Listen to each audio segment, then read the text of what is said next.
எல்லா விஷயத்துலையும் சோழன் ஏமாத்தி நடிக்கிற மாதிரி காமிக்கிறது உங்களுக்கும் பிடிக்கலையா? அப்போ இந்த வீடியோவுக்கு லைக் பண்ணிட்டு வாங்க நாளைக்கான பிரமாக்கான ப்ரெடிக்ஷன் என்னன்னு பார்க்கலாம். சோழன் வீட்டில் இருக்கிறவங்க எவ்வளவோ கெஞ்சி கதறி பார்த்தோம். நிலா அங்கே அவங்க அப்பா அம்மா கூட கிளம்பி திருவண்ணாமலைக்கு போகிறாங்க. போய் அங்கே ஒரு 10 நாள் இருந்ததுக்கு அப்புறமா மனோகர் தன்னோட வேலையை காட்ட ஆரம்பிக்கிறாரு.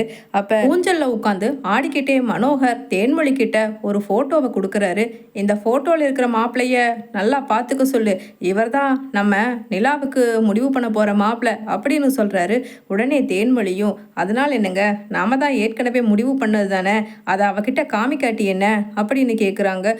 உடனே மனோகர் சொல்கிறாரு, அது நம்ம முடிவு பண்ணினது தான், இருந்தாலும் எப்படி இந்த விஷயத்தை அவகிட்ட ஆரம்பிக்கிறதுன்னு தெரியல, அதனால தான் நீ காமி முதல்ல அப்படின்னு சொல்ல. அதே சமயம் நிலா ரூம்லேருந்து வெளியில் வர்றாங்க. அப்பா, என்னோடய ப்ராஜெக்ட் விஷயமா நான் மறுபடியும் சென்னை போக வேண்டியது இருக்குப்பா, இன்னைக்கு ஈவினிங்கே கிளம்ப வேண்டியது இருந்தாலும் இருக்கும் அப்படின்னு சொல்லிட்டு சொல்கிறாங்க நிலா. உடனே அதெல்லாம் இருக்கட்டுமா, முதல்ல இந்த ஃபோட்டோவை பாரு அப்படின்னு சொல்லிட்டு அங்கே மனோகர் கொடுக்க, அப்பா இது இது அப்படின்னு சொல்லிட்டு அந்த ஃபோட்டோவை வாங்கி பார்க்குறாங்க. பார்த்தா நிலாவுக்கு ஒரே ஷாக்கிங். அந்த ஃபோட்டோவில் இருக்கிறது நிலாவோட பழைய எம்டி ராகவ். அதை பார்த்த உடனே சரி, எதுக்காக இதை கொடுத்தாரு அப்பா, ஏதாவது பழையபடி மாப்பிள்ளை பார்க்குறேன்னு சொல்லி இவனை நமக்கு அரேஞ்ச் பண்ணுறதுக்காக இருக்குமோ அப்படின்னு நிலா சந்தேகப்பட்ட மாதிரியே மனோகர் அடுத்து பேச ஆரம்பிக்கிறாரு. இவர் தான்மா நானும் அம்மாவும் தேடி தேடி பிடிச்ச மாப்பிள்ளை அப்படின்னு சொல்ல, அப்பா இவர் எனக்கு ஏற்கனவே தெரியும்ப்பா, இவர் கம்பெனியில் தான் நான் வேலை செஞ்சேன், ஆனால் சரியான திமிர் பிடிச்சவர்ப்பா, நான் ஒர்க் பண்ண எக்ஸ்பீரியன்ஸ் சர்டிஃபிகேட் கூட கொடுக்க மாட்டேன்னு சொல்லிட்டான், இவனை எப்படிப்பா நீங்கள் முடிவு பண்ணீங்க அப்படின்னு சொல்லிட்டு சொல்கிறாங்க. உடனே மனோகர் பலமாக சிரிக்கிறாரு. அப்பா நான் சீரியஸாக பேசிகிட்டு இருக்கேன், நீங்கள் என்னப்பா சிரிக்கிறீங்க அப்படின்னு கேட்குறாங்க நிலா. உடனே தேன்மொழி சொல்கிறாங்க, எல்லாம் தெரியுமா, தெரிஞ்சுதான் இவரை நாங்கள் உனக்கு முடிவு பண்ணியிருக்கோம் அப்படின்னு சொல்லிட்டு தேன்மொழி சொல்ல, தெரிஞ்சுமா இவனை எனக்கு முடிவு பண்ணியிருக்கீங்க, நிச்சயமாக என்னால் முடியாதுப்பா, இதுக்கு தான் நான் பேசாமல் சென்னையில் திவ்யா கூட ரூம்லையே இருந்து என்னோடய ப்ராஜெக்ட் விஷயமா பார்த்துட்டு இருந்திருப்பேன். ஆனால் நீங்கள் வந்து கேட்டீங்கன்னு சொல்லி, அதுவும் எனக்கு டிவோர்ஸ் கன்ஃபார்ம் ஆனதால தான்ப்பா நான் இங்கே வந்தேன், ஏன்பா திரும்ப திரும்ப என்னை டார்ச்சர் பண்ணுறீங்க, எனக்கு இப்போ கல்யாணமே வேண்டாம்ப்பா அப்படின்னு சொல்லிட்டு நிலா சொல்கிறாங்க. உடனே அதுக்குள்ளே ராகவ் வீட்டிலேருந்து வந்துடுறாங்க. வாங்க வாங்க மாப்பிள்ளை, வாங்க வாங்க அப்படின்னு சொல்லிட்டு மனோகர் ஓடி போய் ராகவோட தோள் மேலே கை போட்டு தட்டி கொடுத்து சந்தோஷமாக அழைச்சிட்டு வர, பின்னாடியே ஒரு 10-20 காரில் நிறைய தட்டுக்கள் எல்லாம் கொண்டு வர்றாங்க. பின்னாடியே ராகவோட அம்மாவும் வந்து உட்கார, உடனே நிலா ஷாக் ஆகிடுறாங்க. என்னது, தேவையில்லாமல் இவங்கெல்லாம் எதுக்கு வந்திருக்காங்க, இதுக்குன்னு நம்ம சம்மதிக்கவே இல்லையே அப்படிங்கிற மாதிரி பார்க்க, அப்பா நாங்கள் உங்ககிட்ட கொஞ்சம் தனியாக பேசணும்ப்பா, வாங்கப்பா அப்படின்னு நிலா கூப்பிட, உடனே மனோகர் எதுவாக இருந்தாலும் அப்புறம் பேசிக்கலாம், நீ ஒதுங்கி நின்று நடக்கிறத மட்டும் வேடிக்கை பாரு, பழைய மனோகர்னு நினச்சிக்கிட்டு இருக்காத அப்படின்னு வில்லத்தனமாக பேச, உடனே அங்கே ராகவ் சொல்கிறாரு, இல்லை பரவாயில்ல அங்கிள், என்னமோ சொல்லணும்னு நினைக்கிறாங்க, என்னை பற்றி தானே சொல்ல போகிறீங்க நிலா, நோ அப்ஜெக்ஷன், நீங்கள் இங்கேயே சொல்லலாம், ஏன்னா எல்லாமே தெரிஞ்சு தான் உங்கள் டேடி இங்கே கூட்டிகிட்டு வந்து உங்களை எனக்கு கல்யாணம் பண்ணி வைக்கிறாரு. ஆஹா, கூட்டிகிட்டு வந்துன்னு சொல்ல முடியாது, நான் உங்களை கூட்டிகிட்டு வர வச்சு இந்த ஏற்பாடு பண்ணியிருக்கேன் அப்படின்னு சொல்லிட்டு அங்கே ராகவும் சொல்ல, by the by how are you, எப்படி இருக்கீங்க டிவோர்ஸ் ஆனதுக்கப்புறம் உங்களோட மனநிலைமை அப்படின்னு சொல்ல, உடனே ராகவுக்கு முன்னாடி அவங்க அம்மா பேசுகிறாங்க. டேய் ராகவ் விடுடா, எல்லாம் இருக்கிறது தான், நம்ம வீட்டுக்கு வந்தா அந்த பழசை எல்லாம் மறந்துடுவேன், ஏம்மா எங்கள் வீட்டில் உனக்கு ஒரு குறையும் இருக்காது, என்ன வேணாலும் நீ விரல் சுண்டுனா போதும் உட்கார்ந்த இடத்துக்கு எல்லாமே வரும் அப்படின்னு நான் உங்களுக்கு எக்ஸ்பிளைன் பண்ணுங்கிறது கிடையாது. ஏன்னா எங்களோட பிஸ்னஸை பற்றியும் என் வீட்டுக்காரர் இப்போ வெளிநாட்டில் இருக்காரு, அவரை பற்றியும் மனோகர் அண்ணனுக்கு தெரியாதா என்ன, சின்ன வயசுலேருந்து 2 பேரும் ஃப்ரெண்டு தானே அப்படின்னு சொல்லிட்டு அங்கே சொல்கிறாங்க ராகவோட அம்மா. உடனே மனோகர் சரி நல்ல நேரம் முடியறதுக்குள்ளே தட்டை மாற்றிக்குவோமா அப்படின்னு சொல்லிட்டு, தேன்மொழி வா வந்து வாங்கிக்கலாம் அப்படின்னு கூப்பிடுறாங்க. அதே சமயம் நிலா, அப்பா நான் இந்த வீட்டை விட்டு போகிறேன்ப்பா, எனக்கு இந்த கல்யாணத்தில் விருப்பம் இல்லை அப்படின்னு சொல்லிட்டு அந்த தட்டு மாத்துறத அப்படியே தட்டி எரிஞ்சிட்டு உள்ளே போய் லக்கேஜ் பேக்கை எடுத்துகிட்டு வந்து நிற்கிறாங்க.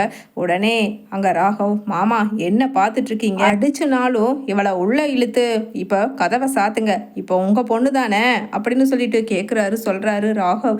உடனே வாட் யூ செட் நான்சென்ஸ் அப்படின்னு சொல்லிட்டு திட்டுறாங்க நிலா. இந்த நாகரிகம் எல்லாம் இருக்கிற அளவுக்கு ஒரு எல்லைக்கு தான்மா நானும் எவ்வளவு லோக்கலாக இறங்க முடியுமோ இறங்குவேன், அதனால தான் சொல்கிறேன், அங்கிள் முதல்ல இவளை இழுத்து உள்ளே பூட்டுங்க, இன்னொரு 4 நாளில் கல்யாணத்தை வைக்க போகிறோம் அப்படின்னு சொல்லிட்டு ராகவ் சொல்கிறாங்க. உடனே நிலாவும் என்னை விடுங்க, தயவு செஞ்சு விடுங்க, நான் வெளியில் போகணும் அப்படின்னு சொல்லிட்டு சொல்ல உடனே தேன்மொழியும் தயவு செஞ்சு உங்கள் அப்பா அவரோட ஸ்டேட்டஸுக்கும் அந்தஸ்துக்கும் தகுந்த மாதிரி மாப்பிள்ளையை பிடிச்சிருக்காரு, அதனால் நீ எதுவும் பேசாமல் உள்ள நடன்னு சொல்ல அப்படியே ஆட்கள் வந்து உள்ளே தள்ளிட்டு போய் நிலாவை வலுக்கட்டாயமாக ரூம்குள்ளே அடைச்சிடுறாங்க. அதே சமயம் உள்ளே போனதுக்கப்புறமா சொல்கிறாரு ராகவ், அங்கிள் அவளோட ஃபோனை திரும்பவும் பிடுங்கிருங்க, ஏன்னா அவன் மறுபடியும் அந்த டிரைவர் பையனை கூப்பிட்றதுக்கு சான்ஸ் இருக்குது. என்ன இருந்தாலும் அவன் மேலே இருக்கிற பாசம் அவ்வளவு சீக்கிரம் குறைஞ்சிருக்குன்னு எனக்கு நம்பிக்கை இல்லை அப்படின்னு சொல்கிறாங்க. அதே சமயம் அங்கே ஐயனார் வீட்டில் தூக்கமே வராமல் 4 நாளாக கண்ணெல்லாம் செவப்பாகி நைட்டு 12 மணிக்கு உட்காந்துருக்காரு வெளியில் நிலாவை பார்த்துட்டே சோழன். என்ன ஆனாலும் இன்னைக்கு காலையில் வெடிஞ்சதுக்கு அப்புறமா நம்ம நிலாவை பார்க்குறதுக்கு போயே ஆகணும் அப்படின்னு முடிவெடுத்துட்டு கிளம்புற. உடனே சேரன் சொல்கிறாரு, டேய் சோழா, இந்த நேரத்துக்கு எங்கடா கிளம்புற, மணி 4:30 தாண்டா ஆச்சு அப்படின்னு. இல்லைண்ணே, இல்லை எனக்கு நிலாவை போய் ஒரு வாட்டி பார்த்துட்டு வரணும்னு தோணுதுண்ணே, அவள் மனசு நிச்சயமாக மாறி இருக்கும், ஏன்னா இத்தனை நாளாக என்னை பார்க்காம இருக்கால, அங்கே எப்படி இருக்காங்கிறத நான் ஒரு வாட்டி பரவாயில்லண்ணே, என் கூட அவள் வந்து சேர்ந்து வாழலைனாலும் பரவாயில்ல, எப்படி இருக்காங்கிறத மட்டும் பார்த்துட்டு வந்துடுறேண்ணே அப்படின்னு சொல்ல உடனே டேய் எனக்கு என்னமோ உன்னை தனியாக அனுப்புறதுக்கு மனசு இல்லை, பல்லவா நீயும் போயிட்டு வாடா அப்படின்னு சொல்லிட்டு சோழன் கூட பல்லவனையும் அனுப்புறாரு சேரன். உடனே 2 பேருமே கிளம்பி திருவண்ணாமலை போகிறாங்க. அதே சமயம் அங்கே மனோகர் வீட்டுக்கு போகிறதுக்கு முன்னாடி சோழன் சொல்கிறாரு, டேய் பல்லவா, நான் ஃபோன் பண்ணால் நிச்சயமாக அவள் எடுக்க போகிறது கிடையாது, நீ பண்ணி பாருடா, அவள் எடுத்தானா ஒரு வேளை வெளியில் வர சொல்லி கூட நான் பார்த்துக்குவேன், அவங்க வீடு வரைக்கும் போய் பிரச்சனை பண்ணுறதுக்கும் எனக்கு மனசு இல்லைடா அப்படின்னு சொல்ல உடனே பல்லவன் சொல்கிறாரு, என்னென்ன தெரிஞ்சுதான் பேசுறியா, அண்ணியோட ஃபோனு 4 நாளாக ஸ்விட்ச் ஆஃப்னே வருதுண்ணே, இது தெரிஞ்சுதான் நீ இங்கே வந்திருப்பேன்னு நான் நினச்சேன், நேர்லையாவது பார்க்கலான்னு அப்படின்னு சொல்ல உடனே சோழன் சொல்கிறாரு, இல்லைடா நிலா இங்கிருந்து கிளம்பி போன 2 நாள் நான் ஃபோன் பண்ணேன், அவங்க எடுக்கவே இல்லை, அதனால தாண்டா நான் அவங்க எப்படியா இருந்தாலும் எடுக்க போகிறது கிடையாது, சரி அவங்கள மேலும் மேலும் நம்ம ஏன் டென்ஷன் பண்ணணும்னு பண்ணவே இல்லைடா, ஸ்விட்ச் ஆஃப்னு வருதா, அப்போ ஏதோ சம்திங் நடந்திருக்குடா, அதனால் நம்ம முதல்ல போகணும் அவங்க வீட்டுக்குள்ளே, இதே கெட்டப்பில் போனால் நிச்சயமாக நம்மளை விட மாட்டாங்க, அதனால் நம்ம வேறு ஏதாவது ஒரு சந்தி சாக்கில் தாண்டா போகணும், அதனால் அவங்க வீட்டுக்கு முன்னாடியே நம்ம வெயிட் பண்ணி பார்த்துக்கிட்டு இருக்கணும் அப்படின்னு சொல்லிட்டு சோழன் பிளான் போட்டு கொடுக்குறாரு. உடனே பல்லவனும் ஆமாண்ணே நீ சொல்கிறது சரிதான் அப்படின்னு சொல்லிட்டு அங்கே இருக்க கரெக்டாக ஒரு 5-6 பேர் காரில் வந்து இறங்கி உள்ள தோரணம் அது இதுன்னு டெக்கரேஷன் பண்ணுறதுக்காக வீட்டோட லைட்டனிங் செட்டிங்ஸ் எல்லாம் மாற்றுறதுக்காக வந்துக்கிட்டு இருக்காங்க. அப்போ அதில் ஒருத்தர்கிட்ட அண்ணே இந்த லைட் செட்டிங்ஸை நான் போய் மாற்றுறேண்ணே ப்ளீஸ்ண்ணே அப்படின்னு சொல்லிட்டு சோழன் வாங்கிட்டு மாஸ்க் போட்டுட்டு உள்ளே போகிறாரு. உள்ளே போய் பார்த்தா நிலாவை எங்கேயுமே காணோம். அதே சமயம் பல்லவனும் மாஸ்க் போட்டிருக்க அங்கே உள்ளே போய் எல்லா வேலையும் செஞ்சுக்கிட்டே நோட்டம் போடுறாங்க, யாருமே இல்லை, நிலா கண்டிப்பாக இந்த ரூமில் தான் இருப்பாங்க அப்படின்னு சொல்லிக்கிட்டு தட்டுறாரு. அதே சமயம் என்னப்பா வேணும் அப்படின்னு தேன்மொழியும் வந்து பல்லவனை எச்சரிக்க, இல்லை இந்த ரூமில் ஒரு டெக்கரேஷன் லைட்டு வைக்க சொல்லியிருந்தாரு எம்டி ராகவ் சார் அப்படின்னு சொல்லிட்டு சொல்கிறாங்க. அதாவது வெளியில் ஆக்சுவலாக லைட் செட்டிங் மாட்ட வந்த ராகவோட ஆட்களை அடித்து எதுக்காக என்ன நடக்குதுங்கிறத தெரிஞ்சுட்டு ராகவ் தான் அனுப்பிச்சிருக்காங்கிறத புரிஞ்சுக்கிட்டு அந்த மாதிரி இடத்துல அப்படி சொல்கிறாங்க.